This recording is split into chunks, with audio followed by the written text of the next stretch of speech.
Un gusto poder saludarles, que el Señor les bendiga. Soy Arturo Valdebenito, pastor de la Iglesia Cristo Eterno Redentor, en otro programa que hemos llamado Consejos al Corazón. Llevamos varias semanas compartiendo la palabra del Señor, animando con las verdades bíblicas a aquellos que están en necesidad, que están sufriendo, que necesitan sabiduría de Dios como también la necesito yo cada día, y así poder reforzar los fundamentos, sacar aquellas cosas que están en nuestro pensamiento que no están conforme a la palabra de Dios y que traen consecuencias a nuestra vida. Así que te animo a que en este día puedas disponer tu corazón. Vamos hoy a la tercera parte de cómo enfrentar las pruebas y el sufrimiento. Hemos visto fundamentos en la primera sesión, hemos visto motivos por los cuales los cristianos debiéramos entender y enfrentar las pruebas y el sufrimiento de una manera quizás distinta a la que tradicionalmente lo hemos hecho. Pero también la semana pasada dejamos un primer elemento respecto de las posibles razones por las que Dios permite las pruebas y el sufrimiento en la vida de nosotros, sus hijos. La semana pasada iniciamos con que una de las posibles razones es que aquellos cristianos que reciben pruebas y sufrimiento es porque pudieran tener pecados no confesados. Así que antes de avanzar y seguir adelante, te quiero invitar a que oremos al Señor. Padre, en esta oportunidad nuevamente, Señor, nos acercamos a ti, confiados de lo que tú vas a hacer en nuestras vidas, en nuestros corazones, por medio de la obra de tu Espíritu Santo, que ilumina tu palabra, que nos recuerda las cosas que hemos oído, pero también abre nuestra comprensión para aquellos textos, aquellas verdades que serán expuestas en este día. Señor, te adoramos y dependemos de ti en todo lo que vamos a hacer, Señor, en el nombre de Jesús. Amén. Amén. Como les decía la semana pasada, dejamos iniciado este aspecto de posibles razones por las que Dios permite las pruebas y el sufrimiento. Y decía que una de estas razones es que pudieran existir en nosotros pecados no confesados. De hecho, la Escritura, y citamos el texto de 1 Corintios 11:30 en el contexto de Santa Cena, de que habían creyentes que estaban enfermos y debilitados, incluso algunos morían debido a no tomar conciencia de acercarse a la mesa del Señor con un corazón humillado, arrepentido, encubriendo pecados, lamentablemente, y eso trae consecuencias porque Dios, por supuesto, no tiene su obra, la obra de Cristo, como algo que puede ser menospreciado. La sangre de Cristo, el sacrificio, la obra completa de nuestro Señor tiene un valor incalculable y no podemos menospreciar aquella gracia infinita que hemos recibido de Cristo el Señor. Y por eso también decía que es un tema sensible, debemos ser muy cautelosos a la hora de incluso juzgar a alguna persona que pudiera estar pasando pruebas de sufrimiento, correlacionando este tema de posibles pecados en su vida de manera tan directa.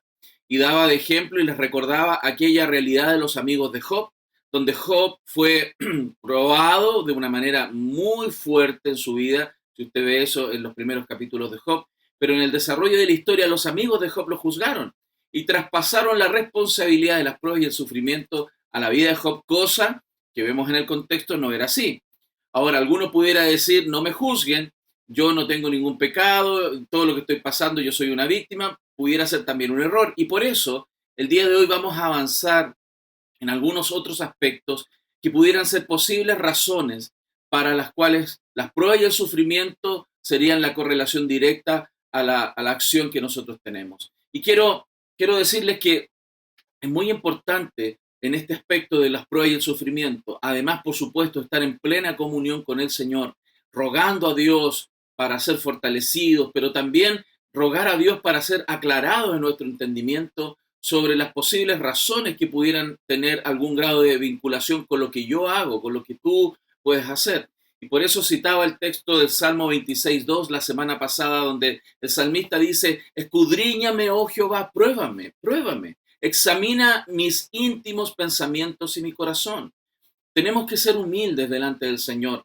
No siempre es simplemente un aspecto relacionado con nuestros propios pecados. Otras veces va a ser que Dios persigue algo en nosotros. Pero también hay responsabilidad nuestra en cómo respondemos a estos procesos de pruebas y sufrimiento. Y quiero animar tu corazón a que también te dispongas a examinar tu vida. Si hoy estás sufriendo, si hoy estás pasando prueba, además de clamar al Señor, también reconocer que hay ciertas posibilidades de responsabilidades que nosotros tenemos. Por eso, una segunda razón posible por las cuales los creyentes puedan pasar pruebas y sufrimientos es porque Dios también como Padre castiga a sus hijos, los disciplina. Miren, el Salmo, acompáñenme por favor al Salmo 119. Vamos a ver este texto. Salmo 119, verso 67. Este es un salmo bastante largo, tiene muchísima riqueza, pero quiero leer el verso 67. Dice así: antes que fuera yo humillado, descarriado andaba, mas ahora guardo tu palabra. El salmista reconoce que las consecuencias que le presionan y le humillan a él en su vida, probablemente pruebas grandes que están dejándolo en el suelo, es porque él primero estaba descarriado. O sea, la consecuencia directa de estar descarriado es que Dios pudiera castigar a aquellos hijos que están en vidas desordenadas. Algo muy similar, con mayor detalle, está en Hebreos. Por favor, acompáñame, Hebreos 12. Vamos a la palabra del Señor, Hebreos 12, desde el versículo 5 al 11. Vamos a leer, dice así: y habéis ya olvidado la exhortación que como a hijos se os dirige, diciendo: hijo mío, no menosprecies la disciplina del Señor. O sea, valorémosla, no la menospreciemos, ni desmayes cuando eres reprendido por él, porque el Señor al que ama disciplina y azota a todo el que recibe por hijo. Si soportáis la disciplina, Dios os trata como a hijos, porque ¿qué hijo es aquel a quien el Padre no disciplina? Pero si se os deja sin disciplina, de la cual todos han sido participantes, no solo tú, todos nosotros, los hijos de Dios, entonces sois bastardos y no hijos. Por otra parte, tuvimos a nuestros padres terrenales que nos disciplinaban y los venerábamos. ¿Por qué no obedeceremos mucho mejor al Padre de los Espíritus y viviremos? Y aquellos, hablando de nuestros padres, ciertamente por pocos días nos disciplinaban como a ellos les parecía, pero hablando de Dios, para lo que nos es provechoso, para que participemos de su santidad.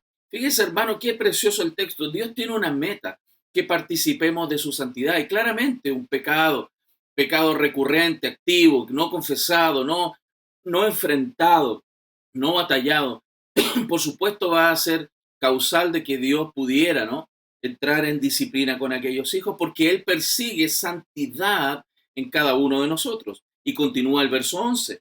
Es verdad que ninguna disciplina al presente parece ser causa de gozo, es muy probable, ¿no?, para todos nosotros, sino de tristeza, pero después da fruto apacible de justicia a los que en ella han sido ejercitados. Gloria al Señor. O sea, con humildad tenemos que mirar este proceso, así como los hijos debieran ver con humildad los procesos disciplinarios que sus padres realizan sobre sus vidas porque persiguen metas de madurez en aquellos hijos. Con mayor razón cuando hablamos de Dios, este texto nos aclara, si nosotros los padres pudiésemos, y es muy probable, equivocarnos en la manera en la cual hemos disciplinado a nuestros hijos, Dios no, Dios sabe, Él es sabio, conoce la intensidad necesaria, conoce cómo somos nosotros, conoce también la meta con toda claridad la que Él persigue para nuestras vidas, que es santidad, que seamos transformados a la imagen de Jesucristo. Entonces, en este contexto de pruebas y sufrimiento, pudiese ser que pecados no confesados que gatillen la disciplina, el castigo del Señor, pudieran ser alguna entonces de las causales para las pruebas y los sufrimientos que podamos entender. Y ahí está este aspecto de examinar nuestro corazón con humildad, no revelarnos y dar una respuesta rápida ante los sucesos que estamos viviendo y protegernos y cubrir pecados en nuestro corazón, sino que hay una invitación maravillosa de Dios también a abrir nuestro corazón, porque la disciplina tiene un final. Cuando Dios completa la disciplina en el sentido de que Él obtiene los frutos que persigue, la disciplina ya no tiene sentido. Dios no va a seguir disciplinando a alguien en esta área, si hay pecados no confesados, si ya cambió la persona, si ya confesó y está haciendo cambios reales desde su corazón y su conducta. Dios va a parar la disciplina porque Dios no es un Dios abusador, Dios es un Dios bondadoso y santo, y por lo tanto quiero animarte a que examines también tu corazón en este sentido, sin ser te sientas juzgado con un dedo encima, pero claramente exhortado por la palabra del Señor a examinar el corazón. Un tercer punto que está claramente descrito en la Escritura es que Dios pudiera estar permitiendo pruebas y sufrimiento en nuestra vida porque Él desea que se incremente nuestra utilidad. Dios quiere obrar a través de la iglesia en este mundo. Cristo estuvo aquí, Él obró de manera maravillosa en este mundo, bendijo a este mundo de muchas maneras, pero Él está hoy día sentado a la diestra del Padre. ¿Quiénes son los brazos extendidos de Cristo? ¿Quiénes son las manos de Cristo? ¿Quién es la boca de Cristo hoy día para proclamar las verdades? Nosotros, la iglesia. Y si el pecado gobierna nuestras vidas, nos hacemos improductivos. Por eso Dios persigue que también a través de las pruebas y el sufrimiento pudiésemos nosotros también ser santificados y aumentar nuestra utilidad para el reino de Dios y la salvación de los perdidos y la edificación de la iglesia. Quiero pedirte por favor que me acompañes a Juan capítulo 15. Vamos a ver aquí cómo en la escritura es recurrente esta idea de que nosotros llevemos fruto, porque los frutos son útiles para la obra del reino de Dios. Y esta idea de podarnos, ¿no? De una poda, como se hace con las plantas, con los frutos, es algo que está muy bien descrito en el texto. Juan 15, vamos a leer el verso 2, dice, todo pámpano que en mí no lleva fruto lo quitará, y todo aquel que lleva fruto lo limpiará para que lleve más fruto. Si se da cuenta, amigo, hermano, la meta de Dios es que llevemos mucho fruto. No solo fruto, ni siquiera más fruto, sino mucho fruto, como está en el contexto de Juan capítulo 15. Por lo tanto, no pierdas de vista que aquello que Dios está haciendo en ti es para poder ser también tú un canal de bendición para muchas personas, ser los brazos extendidos de Dios, aquella presencia manifiesta aquí en la tierra de Dios. Somos la iglesia, el cuerpo de Cristo, y Dios quiere animarnos también a tener conciencia de ese gran privilegio y honor que Dios nos está dando de poder representarle en este mundo. Por favor, también acompáñame en 2 Corintios capítulo 1. Vamos a ver otro texto que nos habla sobre esta meta, ¿no? De la utilidad que Dios persigue a través de nuestras vidas. 2 Corintios, capítulo 1, 2 Corintios 1. Vamos a leer del verso 3 al 9. Dice así, 2 Corintios, capítulo 1, versículos 3 al 9. Bendito sea el Dios y Padre de nuestro Señor Jesucristo, Padre de misericordias y Dios de toda consolación, el cual nos consuela en todas nuestras tribulaciones, para que también nosotros podamos consolar a los que están en cualquier tribulación, por medio de la consolación con que nosotros somos consolados por Dios. Porque de la manera que abundan en nosotros las aflicciones de Cristo, así abundan también por el mismo Cristo nuestra consolación. Pero si somos atribulados, es para vuestra consolación y salvación. Fíjense cómo está viendo Pablo la utilidad de su tribulación para bendecir a aquellos que son sus hermanos. Pero si somos atribulados, verso 6, es para vuestra consolación y salvación. Y si somos consolados, es para vuestra consolación y salvación, la cual se opera en el sufrir las mismas aflicciones que nosotros también padecemos. Y nuestra esperanza respecto de vosotros es firme, pues sabemos que así como sois compañeros en las aflicciones, también lo sois en la consolación. Porque, hermanos, no queremos que ignoréis acerca de nuestra tribulación que nos sobrevino en Asia, pues fuimos abrumados sobremanera. Fíjense cómo él les describe el proceso de sufrimiento, más allá de nuestras fuerzas, de tal modo que aún perdimos la esperanza de conservar la vida. ¿Se da cuenta cómo el texto está apuntando a que Dios está obrando en el corazón para que pudieran tener consolación, pudieran ver un cambio profundo en sus propias vidas? Pero también dice el verso 9, pero tuvimos en nosotros mismo sentencia de muerte, para que no confiásemos en nosotros mismos, sino en Dios que resucita a los muertos.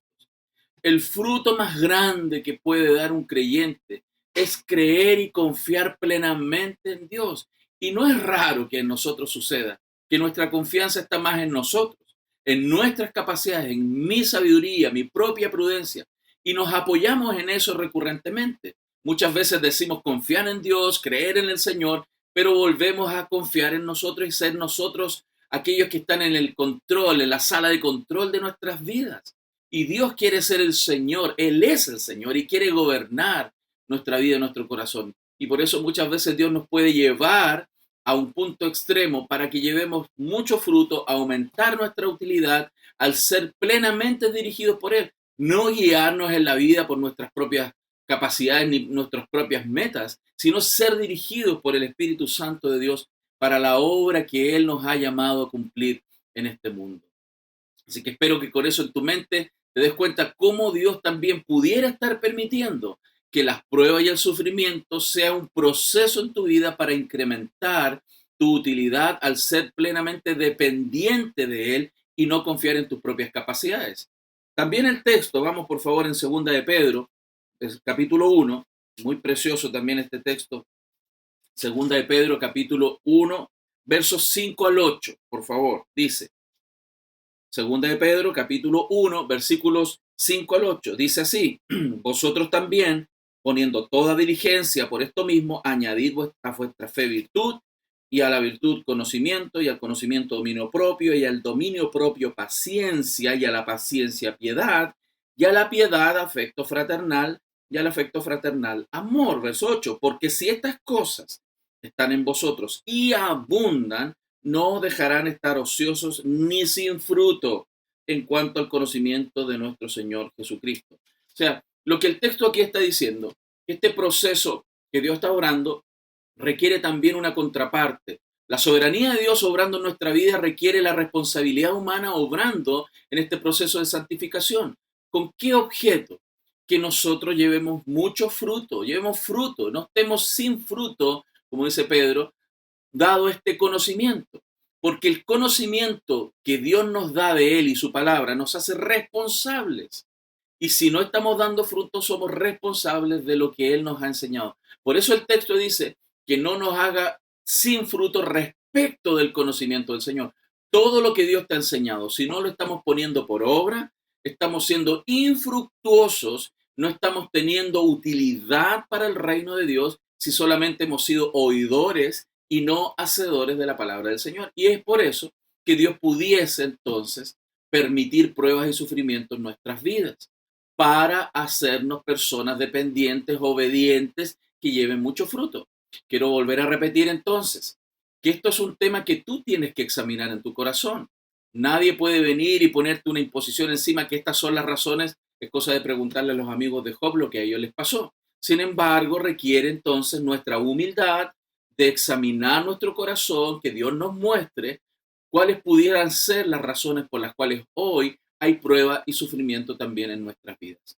Un cuarto elemento o una cuarta razón por la cual Dios pudiera estar permitiendo pruebas y sufrimientos es para ayudarnos a darnos cuenta de que este mundo no es el cielo. Estamos en un mundo caído. Vamos por favor a 2 Corintios capítulo 4. Nosotros tendemos, hermanos, tendemos a hacer tesoros en la tierra y no tesoros en los cielos, a armarnos nuestra vida aquí como si fuésemos eternos en esta tierra. Mas Dios quiere plantearnos que hay una eternidad y nuestra meta está escondida con Cristo en Dios en la eternidad. Y trabajar y hacer las cosas que debemos hacer en este mundo es algo necesario, pero no es nuestra mayor meta. Y a veces amamos mucho las cosas de este mundo. Queremos cierto vehículo, queremos cierto trabajo, queremos cierto estándar de vida, queremos ciertas cosas, disfrutar la vida, invertir todo lo que tenemos en nuestro corazón. Y muchos incluso pueden llegar a decir que tienen un cierto derecho sobre esto. Hermanos, Dios nos va a mostrar, Él quiere darnos cuenta que lo que está en este mundo es absolutamente pasajero. Segunda de Corintios, entonces, capítulo 4, por favor. Vamos al versículo 16 al 18. Dice así, por tanto, no desmayamos. Antes, aunque nuestro hombre exterior, se va desgastando, el interior, no obstante, se renueva de día en día. Porque esta leve tribulación momentánea produce en nosotros un cada vez más excelente y eterno peso de gloria, no mirando nosotros las cosas que se ven, sino las que no se ven, pues las cosas que se ven son temporales pero las que no se ven son eternas. O sea, las pruebas y el sufrimiento pueden colaborar en desarraigar nuestro amor por este mundo y las cosas de este mundo. No está diciendo que no vivamos en el mundo y disfrutemos lo que Dios nos pudiera dar. Es a veces esa pasión con la cual luchamos por obtener las cosas y darnos una cierta vida aquí. Hermanos, seamos cuidadosos. Dios nos ha salvado para llevarnos a Él a la eternidad. Y no tenemos entonces que centrarnos en este mundo, y es por eso que Dios pudiera permitir también el que las cosas de este mundo pierdan valor a través de estos procesos de pruebas y sufrimiento. Romanos capítulo 8, por favor, agreguemos este texto en esta reflexión. Romanos 8, versículos 22 al 24, dice así: porque sabemos que toda la creación gime a una y aún está con dolores de parto hasta ahora. Y no solo ella, sino que también nosotros mismos, claro. Nosotros a veces sufrimos. Este mundo es un mundo difícil, caído. Y Dios permite estas cosas para que nos demos cuenta con claridad. Dice entonces que tenemos las primicias del Espíritu. Nosotros también gemimos dentro de nosotros mismos, esperando la adopción, la redención de nuestro cuerpo, porque en esperanza fuimos salvados, pero la esperanza que se ve no es esperanza, porque lo que alguno ve, ¿a qué esperarlo? ¿Se fija? O sea, nosotros necesitamos reflexionar sobre cómo estamos enfocando nuestra vida y a qué, cuáles son nuestras metas primordiales. Y probablemente en estos tiempos de prueba y sufrimiento, el Señor despeja nuestra mente para entender realmente las cosas que son importantes. En el libro El problema del dolor, C.S. Lewis da una frase que creo que es bastante representativa de este tema, un comentario en su libro que dice así: podemos descansar contentos en nuestros pecados y nuestras estupideces, pero el dolor insiste en ser atendido. Dios nos susurra nuestros placeres, habla en nuestra conciencia, pero grita en nuestros dolores. Es su megáfono para despertar un sordo mundo.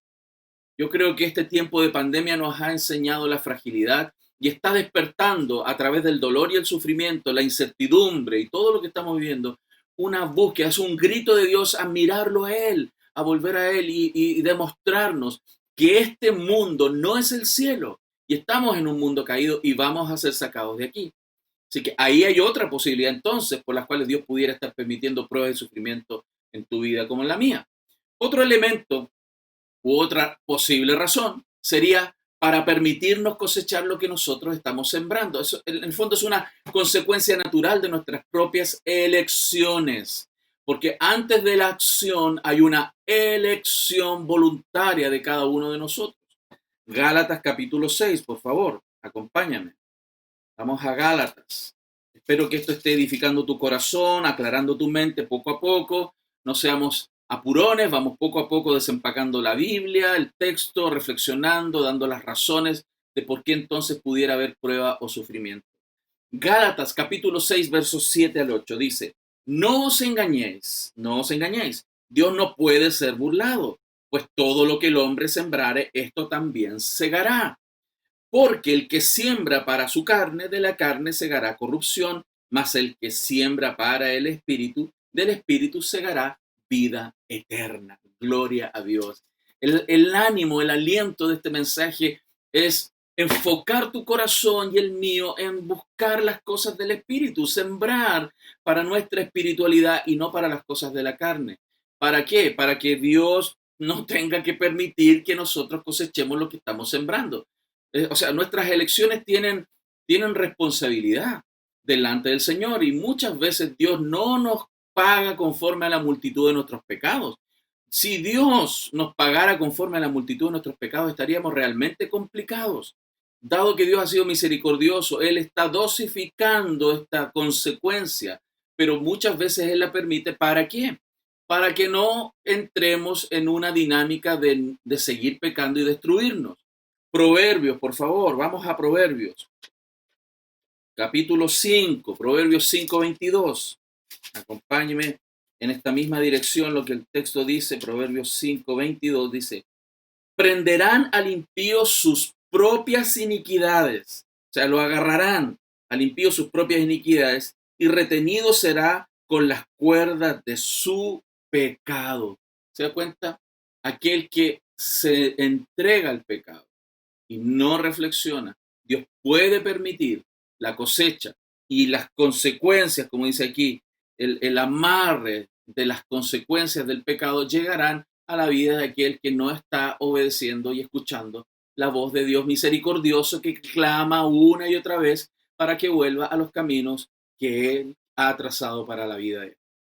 Hermanos, espero que Dios esté hablando a su corazón y que pueda usted reflexionar en esto y con humildad delante del Señor, orando al Espíritu Santo para que pueda hablar a su corazón a través de esta enseñanza. Otra razón entonces también puede ser para enseñarnos acerca de nuestras propias debilidades y causarnos o empujarnos a depender de Dios. Ya leíamos en 2 Corintios capítulo 1 esta experiencia, ¿no?, del apóstol Pablo cuando estaba navegando y sufrieron muchísimo, y que lo narra con detalle, ¿cierto?, aquí en el texto. 2 Corintios 1, vamos a leer de nuevo el 8 y el 9. Dice así: porque hermanos, no queremos que ignoréis acerca de nuestra tribulación que nos sobrevino en Asia, pues fuimos abrumados sobremanera, más allá de nuestras fuerzas, de tal modo que aún perdimos la esperanza de conservar la vida. Pero el verso 9 dice: pero tuvimos en nosotros mismos sentencia de muerte para que no confiásemos en nosotros mismos, sino que en Dios que resucita a los muertos. ¡Wow! ¡Qué hermoso!, ¿no? Cómo Dios permitió esto para empujar dependencia de Dios. Y en el capítulo 12 del mismo libro, vamos por favor, capítulo 12 del mismo libro, que está en el versículo 7, por favor, vamos a leer hasta el versículo 10, dice así: y para que la grandeza de las revelaciones no me exaltase desmedidamente, me fue dado un aguijón en mi carne, un mensajero de Satanás, que me bofetee para que no me enaltezca sobremanera. Respecto a lo cual 3 veces he rogado al Señor que lo quite de mí, y me ha dicho: bástate mi gracia, porque mi poder se perfecciona en la debilidad. Por tanto, de buena gana me gloriaré más bien en mis debilidades, para que repose sobre mí el poder de Cristo. Verso 10: por lo cual, por amor a Cristo, me gozo en las debilidades, en afrentas, en necesidades, en persecuciones, en angustias, porque cuando soy débil, entonces soy fuerte. Hermano, no hay cosa más hermosa que aprender a depender del Señor, reconocer nuestras debilidades, reconocerlas, no encubrirlas, abandonar nuestros pecados dependiendo de Dios para que Dios nos transforme en la imagen de Cristo, seamos útiles para el reino, pero también podamos experimentar en nuestra vida cómo Dios obra poderosamente, cómo Él puede fluir por nuestra mente, nuestro corazón, nuestro cuerpo, para la gloria suya, pero también para la bendición nuestra y la bendición de muchas otras personas. Hermano, no te pierdas la oportunidad de reflexionar frente a las pruebas y el sufrimiento. No experimentes las pruebas y el sufrimiento simplemente como un autoflagelo de padecimiento, de clamor, simplemente, sino date cuenta la gran oportunidad durante las pruebas y el sufrimiento que tienes de conocerte a ti mismo, de reflexionar sobre tu propio corazón y también conocer a un Dios que te ama, que quiere transformar tu vida, que quiere sustentar tu vida, pero que su mayor meta no es darte todo lo que quieres, sino es amarte y transformarte para su gloria, para que bendigas y seas bendición a muchos, muchos más allá de lo que tú probablemente puedas imaginar. Así que espero que esta reflexión nueva, seguiremos la próxima semana ahondando en otras posibles razones bíblicas para las pruebas y el sufrimiento en los creyentes, y que de esta manera podamos ir concluyendo en un par de semanas esta temática, que espero sea de bendición para todos los que escuchan. Dios les bendiga, espero poder verles la próxima semana en otro programa de Consejos al Corazón. Que el Señor les bendiga.